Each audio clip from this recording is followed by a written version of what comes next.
So today we're going to work on topic 3-4, and again we've skipped a topic. Not really, we're just combining them together. Topic 3-3 is just again about estimating. So we'll just kind of throw that in. What you're going to need today, though, is pencil and notes and your grooviness, because once again we're going to dance. Yay! Our objective today is to find the product of whole numbers and decimals. Product, again, in math means multiplying,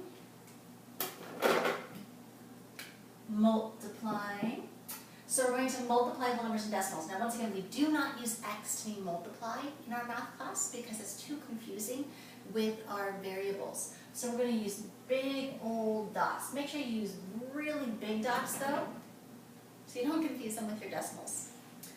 So this is topic 3-4. Before we get to it, let's look at topic 3-3 again, estimating. Again, I have the number 69 and 2/10 times 4 and 3/10. So 69 is around, remember this is our symbol to mean around. 69 is around 70, and 4 and 3/10 is around 4, so I just kind of round them out and then I can solve it. When I do the real math, I get that 69 and 2/10 times 4 and 3/10 is 297 and 56/100. And I got that this is about 280, so that's pretty close. So there we go. Lesson done. Now let's get to multiplying decimals. You'll notice my jaunty little notes here. That's right, because this is our song. It goes multiply, count, move the decimals over. Okay. I have to turn my back to you though, so that I go the correct way. Are we ready? Yes? Okay. So, go like this. You go multiply, count, move the decimals over. And it's really important that you move to the left. Let's try again. It works really best if you swivel a bit. Ready? Multiply, count, move the decimals over. Multiply, count, move the decimals over. And you know we're going to get to do that tomorrow. Yay! So anyway, this is what it means. When you multiply decimals, you do not need to line them up. What you do need to do is multiply, count, and move the decimals over. Oh, I didn't write that down. Move. Okay. So I have this problem, 67 and 3/10 times 42/100. So my first step is I ignore those decimals like they're not there, and I just multiply like normal. I've got a 6, I've got a 14, and I carry it, 12, 13, and I bring down my 0. We're just multiplying like normal. You guys are in 6th grade, you know how to multiply. We're just going to, at the end, add these numbers together. So that was my first step. I just multiplied like normal. My next step is to count. Starting from the left and going to the right, you're going to count how many places over the decimal is. So starting here and going to the left, it's 1 place over. And this one is 2 places over. So I've multiplied count, and now I need to move my decimals over. What is 1 plus 2?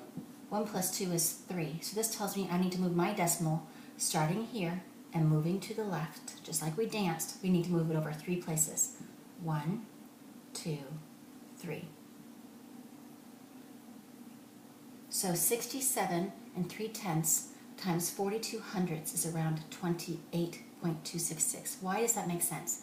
Because I have 67, which is around 70, we'll say, and I'm going to multiply it by half. What is half of it? Half of 70 is 35, so half of 67 is around 28. That's why it's a smaller number. So let's look over here.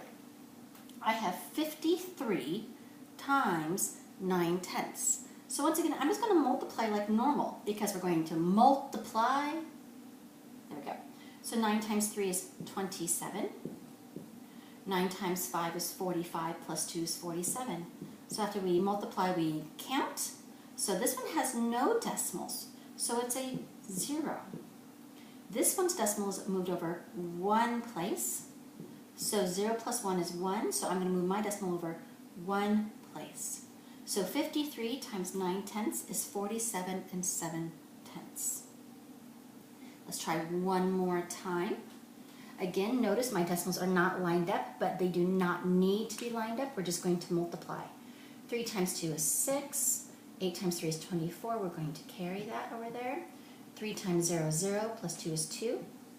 And 3 times 1 is 3. Do I need to put all these zeros in? I don't. I can just put a gabillion zeros. But now we've multiplied, now we're going to count. So we're going to count from here. 1, 2, 3 places over. 1, 2, 3, 4 places over. So altogether mine needs to be 7 places over. 1, 2, 3, 4, 5, 6, 7. What do I put here? I put zeros. Like that. Okay, we're going to do one more because I want to show you something that happens sometimes.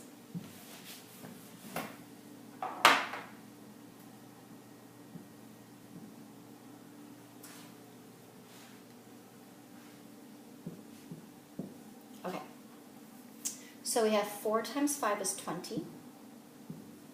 And 4 times 0 is 0, times 2 is 2. So we did our multiply, now we're going to count. This one's over 2 places, this over 1 place, so altogether I'm going to need to move mine 3 places. 1, 2, 3, so we add our 0. Do we need to keep the 0 behind this 2? We do not need to keep zeros behind the numbers, just in front of them. If you want to put it in there, you can. Your book will always throw one in front also to show that there's a 0 in the ones place, but you don't have to. This number and this number and this number all say the same things. They all say 2/10, and that's why we learn our place values. Okay, I'll see you tomorrow.